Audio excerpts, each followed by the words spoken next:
जय हिंद दोस्तों, मैं निर्भय आपका एक बार फिर से टेक्पली चैनल में स्वागत करता हूं। दोस्तों, अपनी पिछली वीडियोस में मैंने आपको बेसिक इंट्रोडक्शन बताया था पॉइंटर्स का। तो आज की इस वीडियो से हम स्टार्ट करते हैं पॉइंटर्स अर्थमेटिक। अर्थमेटिक से आप मतलब जानते ही हैं, जैसे कि एडिशन, सब्ट्रैक्शन, मल्टीप्लिकेशन। तो क्या हम उसे पॉइंटर में कर सकते हैं? क्या वे पॉसिबल है? और अगर वह सब होगा भी तो किस तरीके से होगा?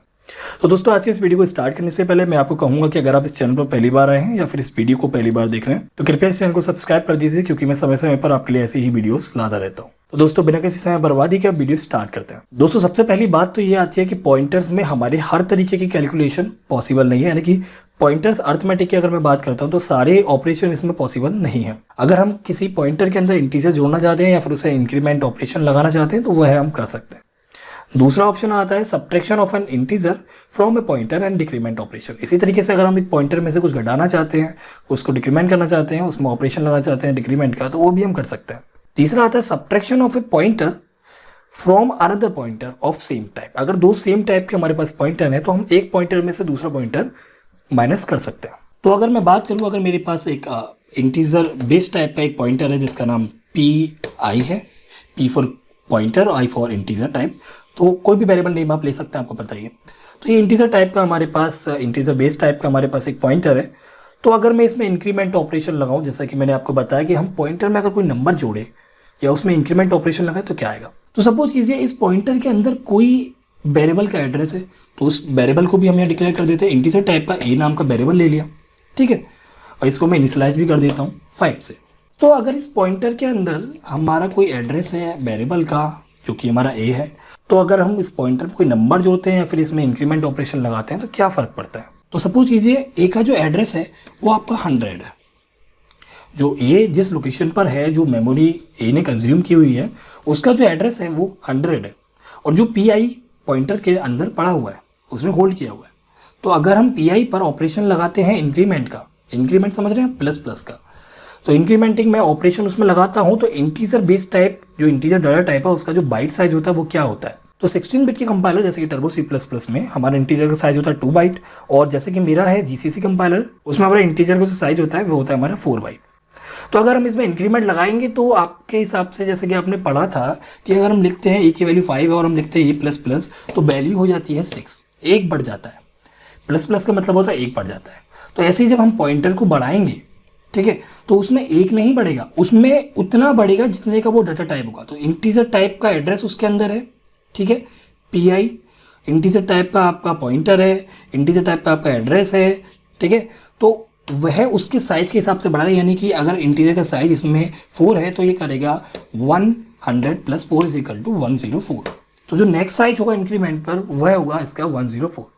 तो जब आप इसे दोबारा से इंक्रीमेंट करेंगे तो इसका साइज जो होगा वो होगा 108, ठीक है। तो इस तरीके से ही करेगा। अगर आप डिक्रीमेंट की बात करते हैं तो डिक्रीमेंट में क्या करेगा, ये डिक्रीमेंट को अगर हम करते हैं तो उसमें से वो 4 माइनस करेगा, सेम तरीका है। तो उनमें हमने पढ़ा कि अगर हम पॉइंटर को इंक्रीमेंट करते हैं या फिर किसी पॉइंटर के अंदर हम 3 लिखते हैं या 4 लिखते हैं, कुछ ऐड करते हैं, तो वो इंटीजर का जो बेस साइज होता है, जो पॉइंटर का बेस साइज है, उसके हिसाब से इंक्रीमेंट करेगा कि वो कितना साइज का उसके कंपाइलर के अंदर है, उसके हिसाब से वो उसका एड्रेस बढ़ाएगा। अगर ऐसे ही हम इसमें डिक्रीमेंट करते हैं पॉइंटर में तो उसी तरीके से इसका भी सेम प्रोसेस है बेस टाइप के ऊपर। तो अगर ये फ्लोट होता तो फ्लोट क्या होता, सपोज कीजिए फ्लोट होता, अगर आपका पॉइंटर का बेस टाइप, ठीक है, यहाँ फ्लोट होता, तो उस समय जब आप इसको पी आई को इंक्रीमेंट करते तो वो क्या होता, तो वो इंक्रीमेंट होता फ्लोट का जो बेस टाइप था, बेस साइज जो भी था फ्लोट का, उससे इंक्रीमेंट करता। आप सपोज ये फ्लोट का जो बेस साइज है वो 8 है आपके मशीन में, तो वो इसमें 8 इंक्रीमेंट कर देता है इसके एड्रेस में।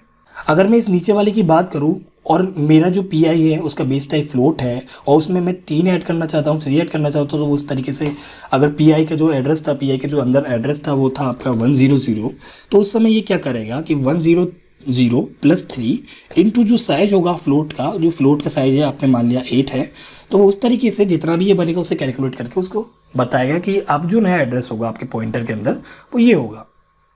तो अगर आप ऐसे मैन्युअली ऐड करते हैं, इंक्रीमेंट ऑपरेटर की जगह कोई नंबर ऐड करते हैं, तो उससे उसके बेस टाइप का जो भी साइज होगा उससे मल्टीप्लाई होगा, उसके बाद उसके एड्रेस में ऐड हो जाएगा। अब आपके दिमाग में ये आएगा कि अगर एक पॉइंटर ने ए की वैल्यू ली हुई है और ए का जो एड्रेस है वो 100 है, और जब हम इस पॉइंटर में कुछ इंक्रीमेंट करेंगे तो उसका एड्रेस बढ़ जाता है, तो ऐसे में जो ए का जो एड्रेस था वो एड्रेस उसके अंदर नहीं रहेगा, बल्कि वो किसी और मेमोरी को पॉइंट करेगा। सो ऐसे में तो आंसर जो है आपका गलत आएगा, प्रोग्राम आपका क्रैश हो जाएगा, सब कुछ गलत हो जाएगा। तो ऐसा कुछ भी नहीं है। उस पॉइंटर वेरिएबल का जो पॉइंटर है वो मूव हो रहा है, ना कि आपका एड्रेस घट और बढ़ रहा है। अगर हम बात करें कि पॉइंटर अर्थमेटिक की अगर हमें जरूरत क्या पड़ी, तो मैं आपको बता दूं, जैसे कि हमने एरे पढ़ी थे, तो एरे में हम, क्योंकि एरे जो होता है कंसेक्यूटिव मेमोरी होता है, एक के बाद एक के बाद एक एक अपने इंडेक्स पे वो वैल्यू स्टोर करता है। तो ऐसे में अगर आप पॉइंटर से उसको करना चाहेंगे तो आप पॉइंटर का उसमें इंक्रीमेंट ऑपरेशन लगा के उस एरे के हर एक एलिमेंट को ट्रेवर्स कर सकते हैं। तो दोस्तों मैंने यहाँ पर एक प्रोग्राम बना लिया है। सबसे पहले मैंने इंटीजर टाइप का वेरिएबल लिया है ए, जिसके अंदर मैं कुछ वैल्यू डाल देता हूँ, और मैंने एक पॉइंटर लिया है इंटीजर टाइप का, जिसमें मैंने उस ए जो इंटीजर टाइप का वेरिएबल था उसकी एड्रेस उसमें डाल दिया, इनिशियलाइज कर दिया। ऐसे ही मैंने एक कैरेक्टर टाइप का लिया, ऐसे ही मैंने एक फ्लोट टाइप का लिया, और दोनों के ही मैंने पॉइंटर्स लिया।